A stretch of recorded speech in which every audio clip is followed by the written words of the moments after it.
So here we are, 5 o'clock in the afternoon, and we had a bit of a rodeo for a minute there a little bit ago, and I'll let Johann kind of explain and tell it all. Yeah, we were on our way to glass from up top here to see if we can't see any bulls down in the valley. And yeah, I literally stepped down the cliff, and here this bull stands up at 5 yards from us.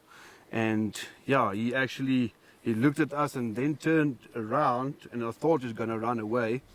And yeah, turned around again and came straight at us. I told Mackenzie to shoot, and I told, but yeah, he struggled a little bit with I left the safety on. I was pulling the trigger as hard as I could.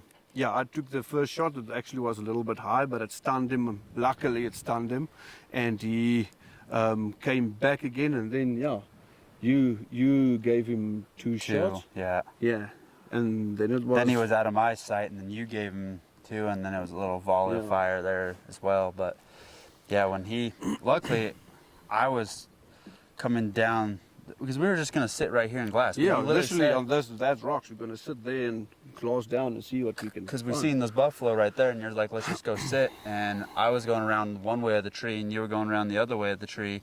And I think that worked out a lot better because then we both weren't stuck together in that little opening.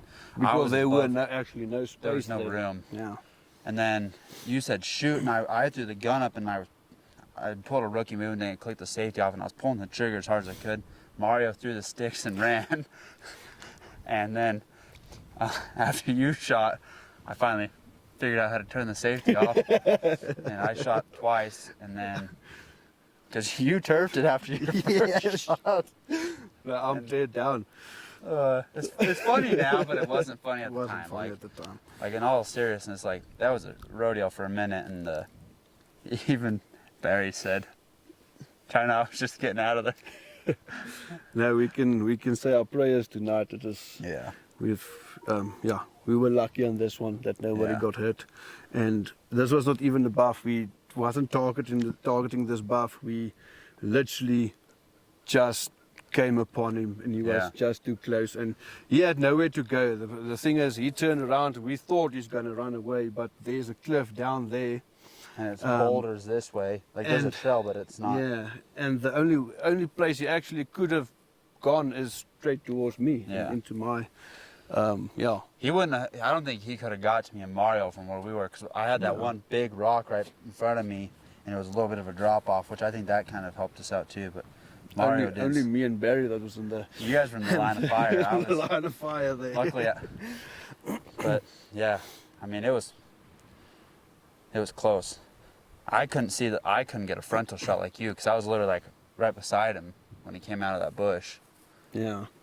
Now you're going to have a lot of stories to tell our grandkids one day. Of what happened this afternoon. It was a wild afternoon, that's for sure. Yeah, definitely. It wasn't what we wanted, but I mean, it happens. And it is like that thing, if you hunt buffalo enough, or even hunt enough in areas with buffalo like this, I mean, we could have been hunting those two reed buck that were right there. Yeah. We could have came over trying to find them, and this thing would have run over us. Yeah, because I obviously we're in buff country, so you'd been packing that, but I could have been packing the 308. So what good would I have done with that thing? You know, I mean, obviously it would have helped, but it wouldn't have done what a 375 would do. Yeah. You know? No, definitely. Yeah. So that's the end of day here. Now we got to figure out how to get this bull out of here, because there's no fucking roads in here. Yeah, we literally, I think, almost a mile from a truck, up a mountain. Yeah. So we'll have to figure it out. Are we going up with them or down with them? We're going down with them, but luckily we've got Appy and Didi now. Yeah, we're going to sit on our butts. Didi's like, shit.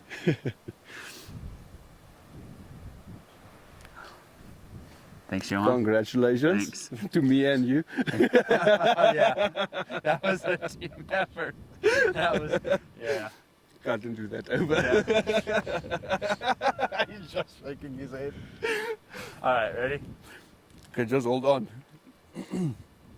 So that's the end of the day here, and thanks for slowing this bull down. And thanks Yeah, for everything. congratulations. Actually, we did good. Yeah, We did good. yeah, we did.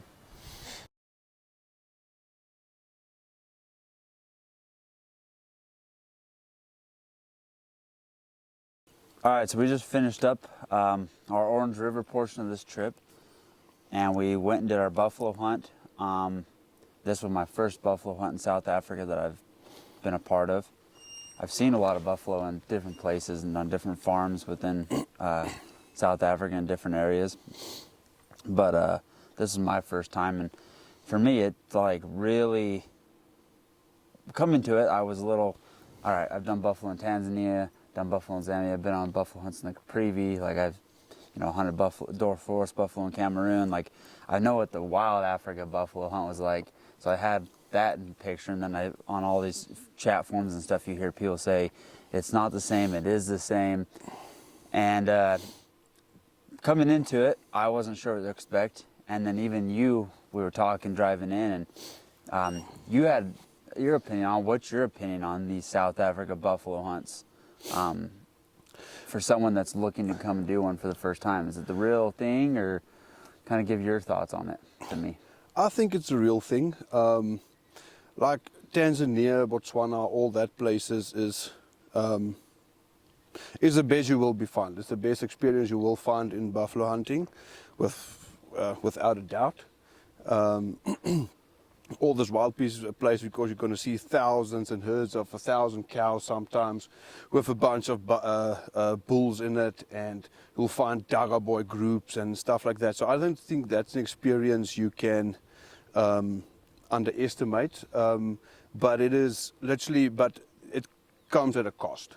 Oh, 100%. Like South African buffalo hunt, there is, it's a lot cheaper at the end of the day, and I think there's definitely a bunch of very good properties that provides very good buffalo hunting. Like for me and my perspective, where we hunted this bull was one of the tougher places you can hunt buffalo. A little bit different perspective of buffalo hunting, different terrain where you normally would have hunted buffalo. Then you can't compare this to Limpopo, for instance. But yeah, I think it is still buffalo hunting, like we saw now, and we're going to tell you guys a story, but I still think it is worth your buck, and it's definitely a hell of an experience still. If you can't afford a $30,000 hunt, this is definitely, you're still going to get everything out of your buffalo hunt in South Africa as well, if it is a decent property. Yeah, no, I totally agree too. And for me, again, it was like coming into the whole perspective of things, just not knowing. And I'm going to agree with parts of this. I agree that buffalo hunting is the same, but again, the experience, like you're saying, you're not seeing massive herds. It's a little bit different, so that's a little bit different for me. But the hunting of them, it's very much the same. The same, yeah. Because, and the place that we hunted was actually a little more out of the norm, obviously, because there wasn't a lot of opportunity to drive roads and track, because that place only had essentially 2 roads that went in and stopped, and you had to go on foot from there. And then it was very rocky and very hard. You would have had a very hard time tracking these buffalo in that really rocky and grassy terrain that we are in.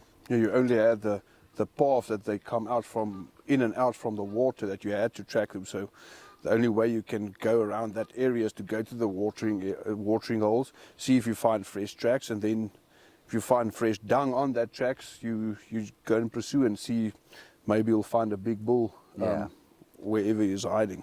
Well, that like little draw that we would walk up from the watering trough, that reminded me a lot of like anywhere that you're hunting Cape buffalo, like whether it's Caprivi, Zambia, or Tanzania. That like just that thick, sandy terrain that was up that draw was really like, you could forget that you were hunting in South Africa almost. If to me, I was picturing I was somewhere else. Yeah. And then when you got in those rocks, you're like, well, this is totally different. But it was super, super cool, and it was like we were trying to spot and stalk buffalo too, because we had glass for them, and it was just really unique that way. But we found that Brokhorn bull first thing, or not even first thing, about mid-morning that first day. Yeah. And we kind of set our sights on him because we had that bull jump up. And that was our first close encounter on this trip. He got up at what? 30 yards. 30 yards. Yeah.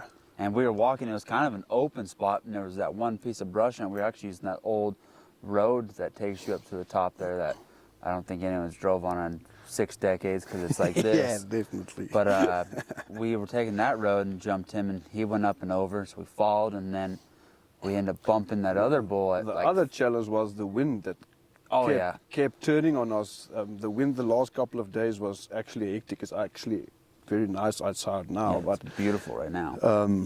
But the wind was a big challenge, and every time we thought we had the wind right, 500 meters or something in our stalk, the wind turned on us, and we bumped and we bumped and we bumped. Yeah, and I mean, that's what part of the...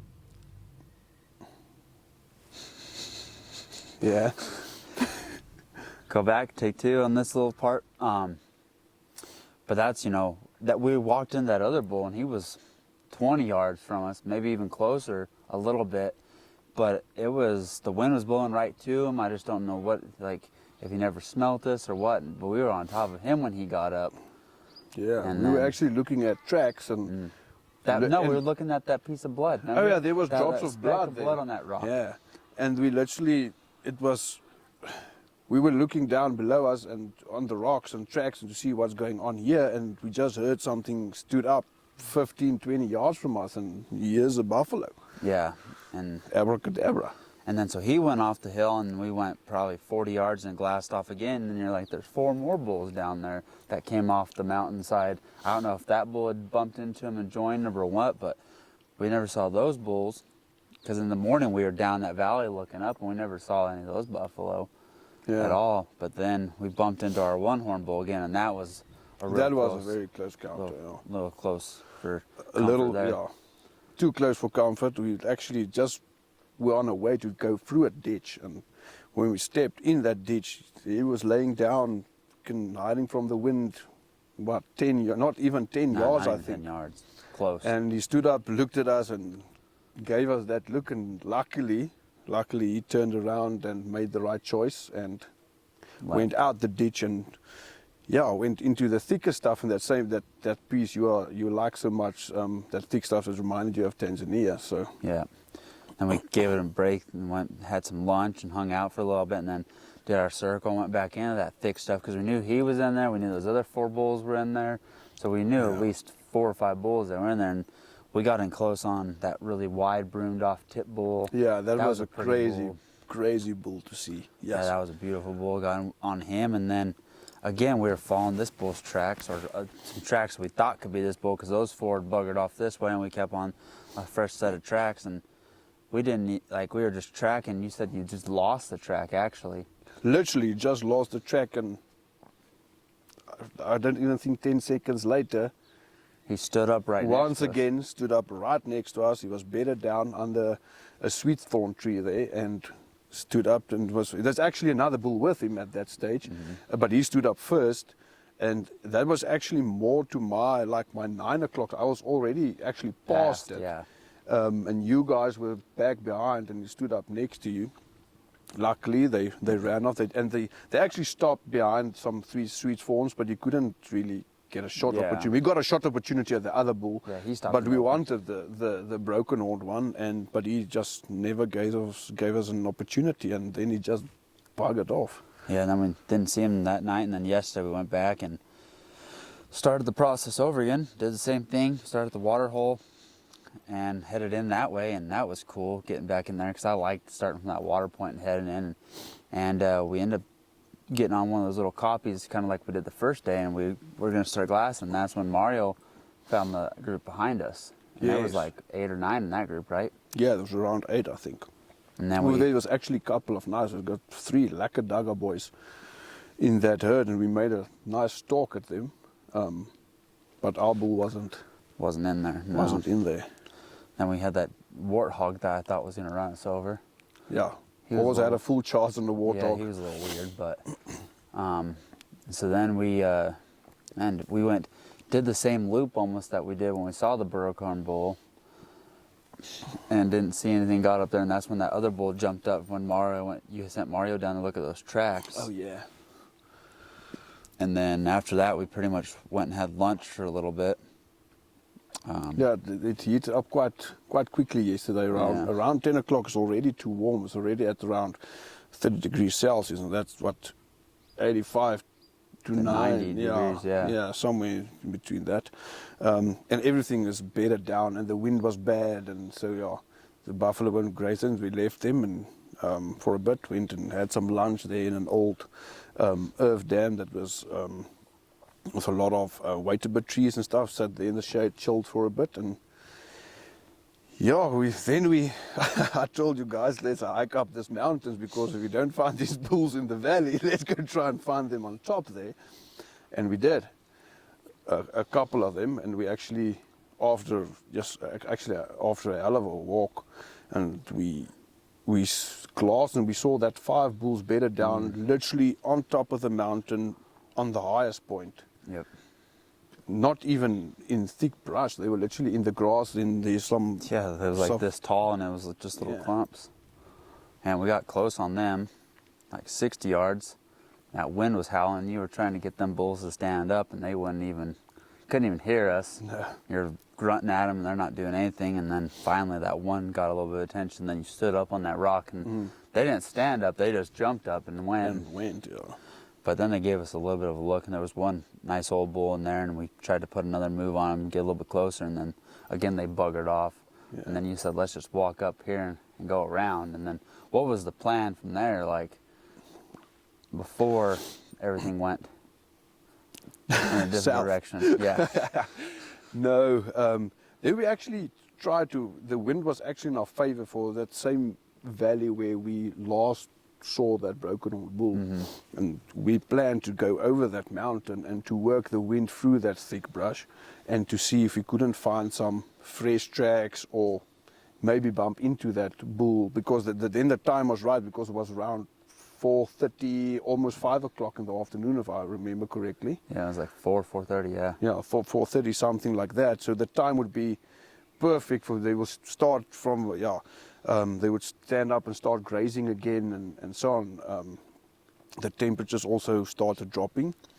And yeah, we literally went over the top of a mountain. We were actually very high up, and we walked over the ridge, and I just told Mackenzie and them, let's just sit here on a rock somewhere and glass a little bit to see what we can see in the valleys. And we actually spotted a couple of bulls still bedded down in that one valley. And yeah, we literally walked down.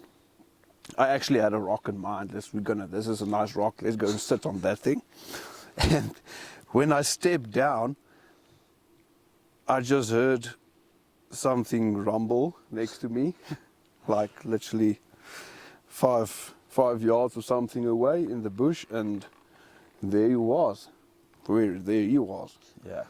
5 yards away, he grunted, and then he actually turned around.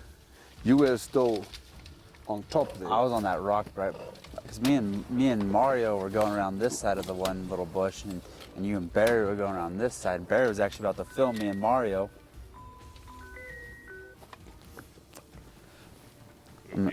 I'm a rookie. I'm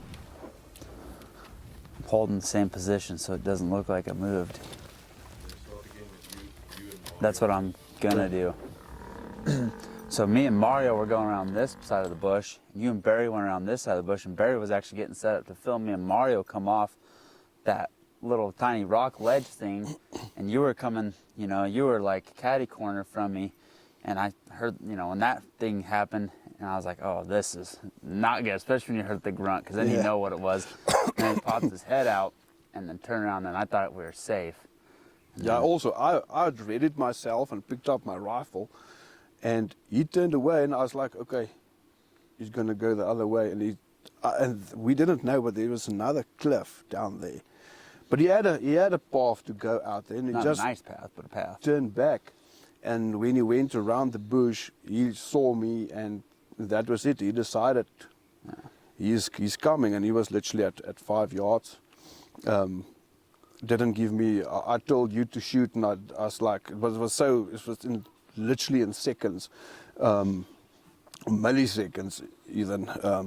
And I told you to shoot, and I backed up a little bit because we didn't pursue this bull. We didn't even know it was there. We didn't hunt. We didn't know it was there. Yeah. And yeah, it gave me no option to take the shot, and I shot it a little bit high, up in the boss. But luckily with the 4.58, it knocked him back a little, and it made him turn around, and that's when you whacked 2 shots at him.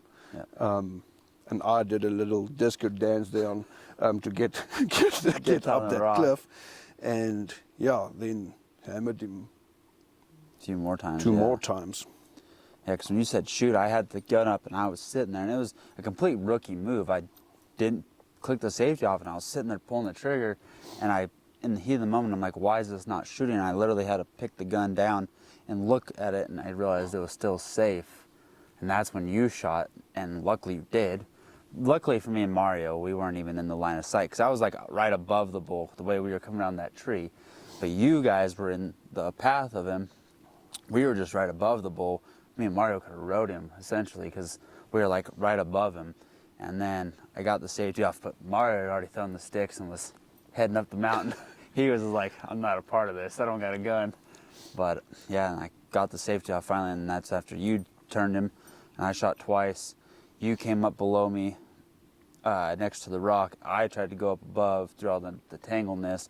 You got 2 shots in there, and then I got 2 more in at the very top. But yeah, that was... And then luckily we had that death bellow, and it was... Yeah, it was okay then. But yeah, this was... It was crazy. We didn't even know that... We were literally going to sit on the rocks that he was like bedded behind. Like we'd have been sitting on that little ledge probably right in front of him. Yeah. The way we were going to go sit. And we'd glassed that ridge too, because we were looking at the Zawdad. Yeah, we did, because yeah, there was Awdad not far from there. I think he just might have been around a little bit of a contour and tucked up in that brush enough, that one real good bush there, that kind of shielded him from us. But that was wild. And you know, one thing I would like people to remember is, like, obviously, like we talked about this too, like it's different if you're tracking a wounded buffalo. Your fingers on the safety, you're always ready. Because you even had a little bit of issue trying to get your safety off during the heat of the moment. And it's probably just because you are literally climbing down rocks on Yeah. the cliffs. You don't have your rifle always in the right position, and you really did not expect to find a bull all the way up there, bedded down. In my common sense, they must be down in the valley, out of the wind, in that thick brush, bedded down there, and he was literally on top of the mountain. Yeah. No, and I mean, to me, it's like people, you know, should know that when you're pursuing a wounded bull, you're ready, you're always paying attention. This bull, we had no idea it was there. He came out of nowhere, unprovoked. And just in the heat of the moment, you gotta like try to keep your shit together, because if it's not there, you could really mess up. Yeah, we're very fortunate that nobody got hurt, firstly, because it was, we laugh about it now, and talk about it now, but it was a really intense experience. At the end of the day, it was my closest yet. Yeah, I mean, he was close. I mean, the camera's further away. And like you said, the problem wasn't like, you know, when you're going into a wounded bull or after a wounded bull, you're always expecting the unexpected. Yeah. But on this, we were busy climbing rocks and climbing down rocks, and we were on our way to glass from on top of a mountain to see if we don't see buffalo, and just then everything happened in a second. Yeah, it was so quick. Yeah, it was wild. But yeah, thankfully everything went smoothly. We both were able to get shots in and get it taken care of. And thankfully you turned him with that one shot, because if you wouldn't have turned him, you wouldn't have had time for a second shot. No, definitely he not. He would have had you. But so what would your,